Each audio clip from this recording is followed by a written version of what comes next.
Hello everyone. तो आज के सामने अपनी प्रॉब्लम जो है जून 2018 की है, एमसीक्यू प्रॉब्लम है 3 मार्क्स में। तो चलिए डिस्कस कर लेते हैं प्रॉब्लम को।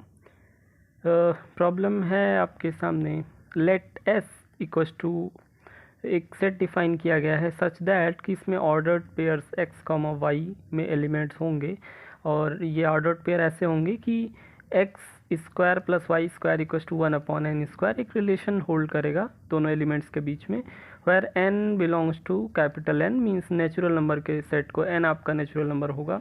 And what's about x and y, it's given here, and either x belongs to q और y बिलोंग्स टू q। मतलब या तो x आपका रेशनल नंबर को बिलोंग करेगा या फिर y आपका रेशनल नंबर को बिलोंग करेगा। स्पेसिफाई किया गया यहाँ पे, here q is the set of positive integers का सेट है। तो नीचे दिए गए कौन स्टेटमेंट ट्रू हैं, इनमें से नीचे following which of the following is true. पहला ऑप्शन आपको दिया गया है कि S is a finite non empty set, एक फाइनाइट सेट है। दूसरा ऑप्शन है S इज काउंटेबल, जो कि मैंने टिक करा हुआ है करेक्ट, देखेंगे बाद में कि कैसे करेक्ट है। तीसरा ऑप्शन है S इज अनकाउंटेबल, और लास्ट डी ऑप्शन है S इज एम्प्टी, कि उसमें कोई एलिमेंट है ही नहीं। एक बार फिर से क्वेश्चन को रीड करते हैं, अच्छे से समझते हैं। आपके पास S एक सेट दिया हुआ है जिसमें ऑर्डर्ड पेयर्स हैं, यानी कि डबलेट्स हैं, और उन डबलेट्स के एलिमेंट को स्पेसिफाई करने के लिए एक रिलेशन दिया हुआ है कि डबलेट्स के एलिमेंट्स x और y ऐसे होंगे कि x square plus Y square equal to 1/n² होगा, जहाँ पे n नेचुरल नंबर को बिलोंग करता है। और x y कहाँ के एलिमेंट्स हैं, इधर x बिलोंग्स टू q, या तो x रेशनल नंबर को बिलोंग करेगा या तो y बिलोंग करेगा, और लगा है Q आपका रेशनल नंबर का सेट है।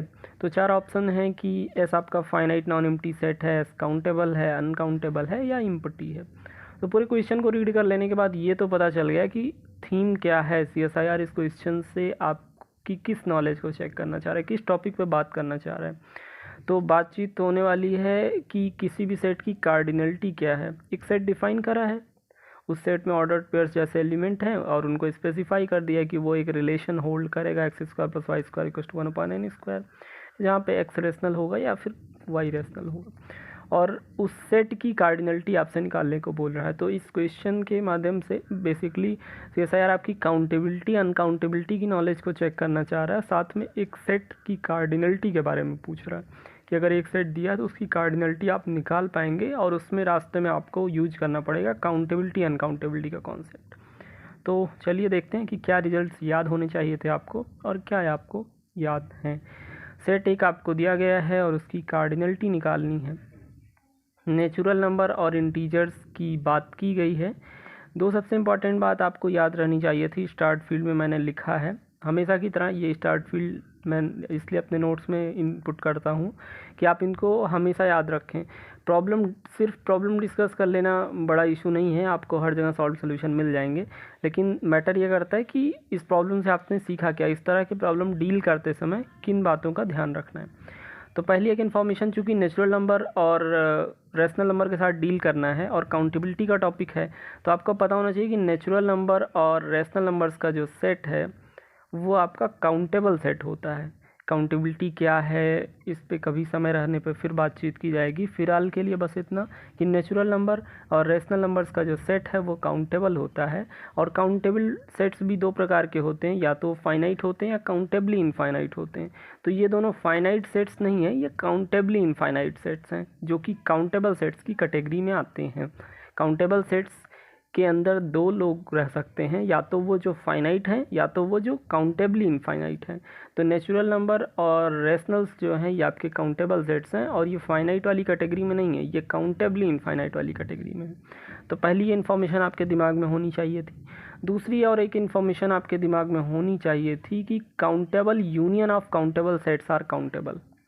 ये काउंटेबल का 3 बार यूज है, ऐसा लग रहा है अनुप्रास अलंकार हिंदी का पढ़ रहे हैं, but it's not like that. ये एक रिजल्ट है।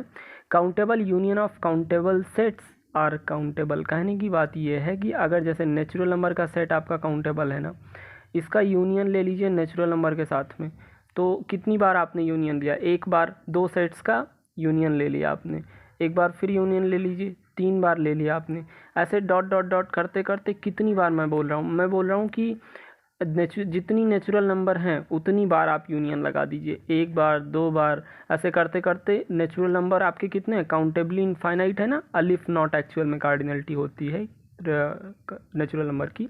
तो अगर अलिफ नॉट टाइम्स यानी कि जितने नेचुरल नंबर है उतने टाइम्स हम इस काउंटेबल सेट को, नेचुरल नंबर एक काउंटेबल सेट है, अगर उसको हम काउंटेबल टाइम्स यूनियन ले लें तो ये जो पूरा आएगा ना ये भी काउंटेबल होगा आपका। ये फॉर एग्जांपल मैंने एक्सप्लेन करा, और भी कोई भी काउंटेबल सेट हो सकता है, और उस काउंटेबल सेट का हम फाइनाइट यूनियन लें तो वो तो है ही, क्योंकि फाइनाइटनेस काउंटेबिलिटी के अंदर आती है, लेकिन अगर हम काउंटेबली इनफाइनाइट टाइम्स भी उसका यूनियन लें तो वो काउंटेबल ही होगा। ये दो बातें आपको याद रहनी चाहिए थी।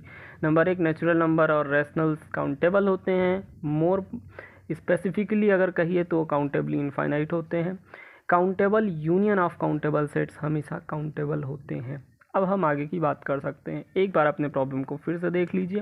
प्रॉब्लम क्या था, आपको एस एक सेट दिया गया था जिसमें डबलेट्स होते हैं, ऑर्डर्ड पेयर्स हैं, और वो ऑर्डर्ड पेयर के एलिमेंट्स एक रिलेशन से बाउंडेड है। वो relation X square plus Y square equal to 1/n square, N आपका नेचुरल नंबर है, और x और y के लिए क्या बोला गया है कि either x belongs to set of rationals और y belongs to set of rationals.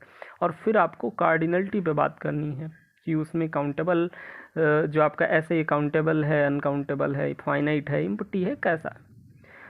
तो देखिए ऐसा आपका इस तरीके डिफाइन किया गया ना, एक्स वाई होंगे, X square plus Y square equal to 1/n square के फॉर्मेट में, एन नेचुरल नंबर है, either x belongs to q और y बिलोंग्स टू q। इस इक्वेशन को ज़रा सॉल्व करिए, X square plus Y square equal to 1/n square. N को थोड़ी देर के लिए 1 ले लीजिए, एन कोई भी नेचुरल नंबर है ना, तो थोड़ी देर के लिए 1 ले लीजिए, तो ये हो जाएगा X square plus Y square equal to 1। और फिर आप y को सॉल्व करेंगे तो आएगा y equal to plus minus under root 1 minus x square. अगर आप n को एक पर्टिकुलर केस में 1 ले लेते हैं तो y की वैल्यू आएगी plus minus under root 1 minus x square. ठीक है, इस s को हम एनालाइज कर रहे हैं कि s में कितने एलिमेंट्स हैं, फिर हम बता पाएंगे ना कि वो काउंटेबल हैं कि नहीं है। तो अगर n को 1 ले लीजिए थोड़ी देर के लिए, तो y की वैल्यू इस तरीके आप निकाल सकते हैं, चूँकि या तो x रेशनल होगा या तो y रेशनल होगा। तो पहला केस हम लोग अज्यूम करते हैं जिसमें x को रेशनल मान लेते हैं। So for any x belongs to q, अगर x आपका रेशनल नंबर का सेट है, we have at most 2 solutions. Under root के बाहर प्लस माइनस लगें, तो अगर x की कोई भी एक वैल्यू अज्यूम करेंगे तो प्रोसेसिंग के बाद under root plus minus under root 1 minus x square, y की 2 वैल्यूज अपीयर होंगी। x की एक वैल्यू के लिए आपको यहाँ से y की 2 वैल्यू मिलेगी। ठीक है, और चूंकि आपको पता है कि x रेशनल नंबर को, अगर आप मान रहे हैं कि x बिलोंग कर रहा है रेशनल नंबर को, तो अगर x रेशनल नंबर को बिलोंग कर रहा है तो कितनी वैल्यूज x ले सकता है, जितनी रेशनल नंबर्स में है काउंटेबिलिटी।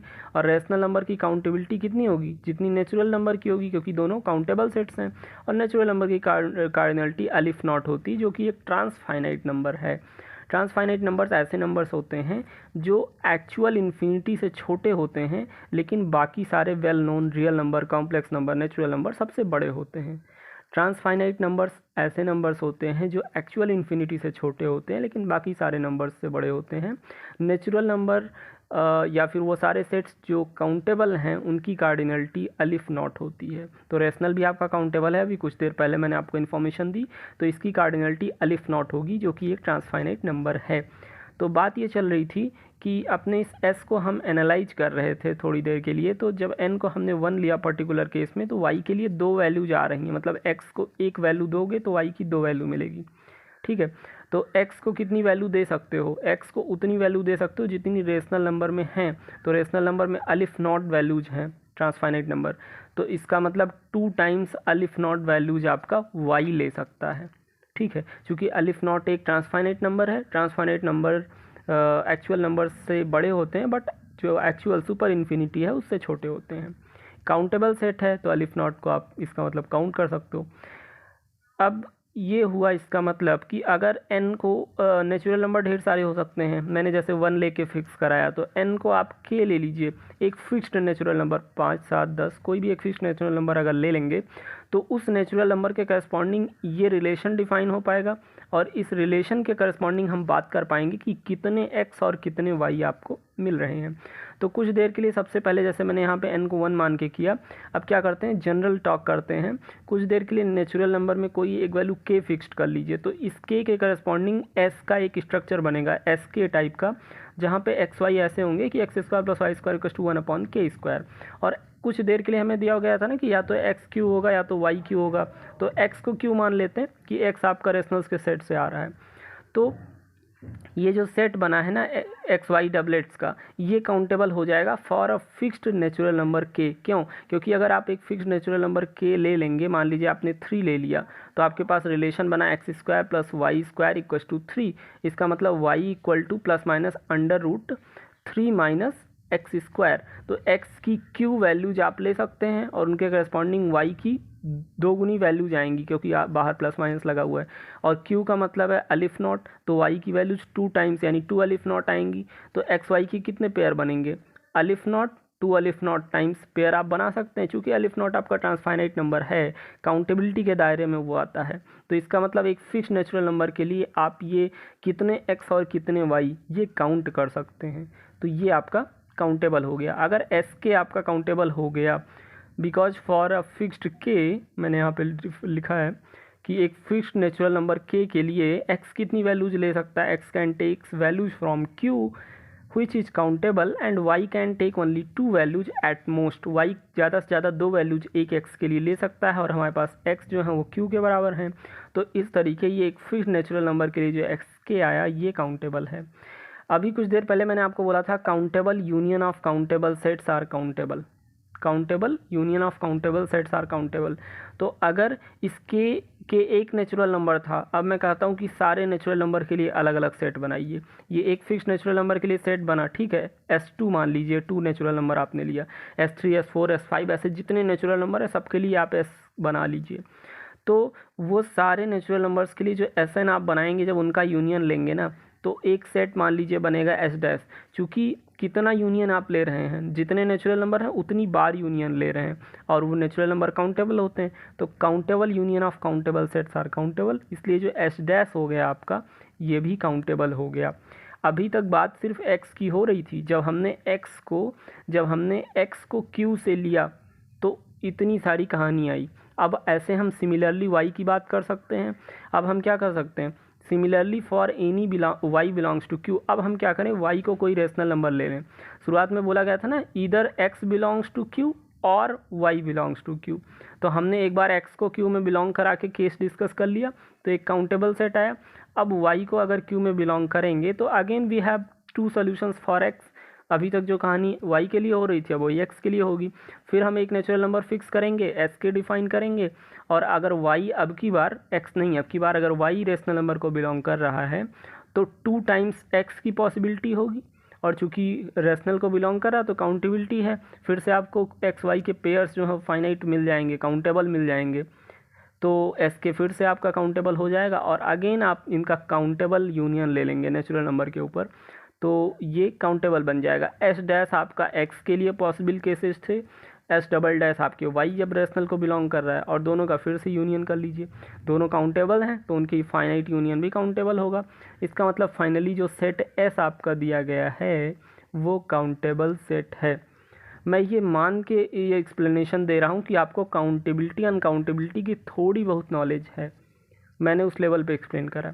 लेकिन अगर आपको काउंटेबिलिटी अनकाउंटेबिलिटी की नॉलेज एकदम नहीं है और आपको ऐसे स्टेटमेंट्स जो हैं ये आपको दुख दे रहे हैं, तो आप कमेंट कर सकते हैं, अलग से आपके लिए स्पेसिफाई कर देंगे हम। फिलहाल इन जनरल मुझे लगता है जिसको काउंटेबिलिटी पता है और वो प्रॉब्लम देखने आए हैं तो उनको ये समझ में आ रहा होगा कि इस स्टेटमेंट का मतलब क्या है कि finite countable union of countable sets are countable. जिनको ये लाइन समझ में आ रही होगी, countable union of countable sets are countable, उनको ये बातें समझ में आ रही होंगी। तो इस तरीके आप देख सकते हैं कि आपका सेट जो है वो काउंटेबल है। MCQ पैटर्न है तो चारों ऑप्शन में से एक ऑप्शन सही है। देख लेते हैं काउंटेबल की बात कौन कर रहा है। S is a countable, second option कह रहा है, ये आपका सही है। पहले में दिया S इज अ फाइनाइट, तो काउंटेबल के अंदर फाइनाइट केसेज आते हैं, फाइनाइट हो या काउंटेबली इनफाइनाइट हो। लेकिन MCQ प्रॉब्लम में बोला जाता है ना कि बेस्ट क्लोजेस्ट ऑप्शन चेक करिए। चूँकि ये ऑप्शन आपका MSQ में होता अगर ये क्वेश्चन, तो पहला ऑप्शन सही था, क्योंकि S आपका फाइनाइट हो या काउंटेबली इनफाइनाइट हो तो दोनों काउंटेबल के केस में आते हैं, लेकिन ठीक है यहाँ पे एमसीक्यू प्रॉब्लम है तो सिर्फ काउंटेबल केस सही है आपका। मैं ये मान के चल रहा हूँ कि आपको काउंटेबिलिटी थोड़ी बहुत आती है तो आपको एक्सप्लेनेशन समझ में आएगा। कोई प्रॉब्लम है तो आप कमेंट कर सकते हैं। मिलते हैं नेक्स्ट लेक्चर में एक नई प्रॉब्लम के साथ में, तब तक के लिए आप चीज़ों को डिस्कस करेंगे।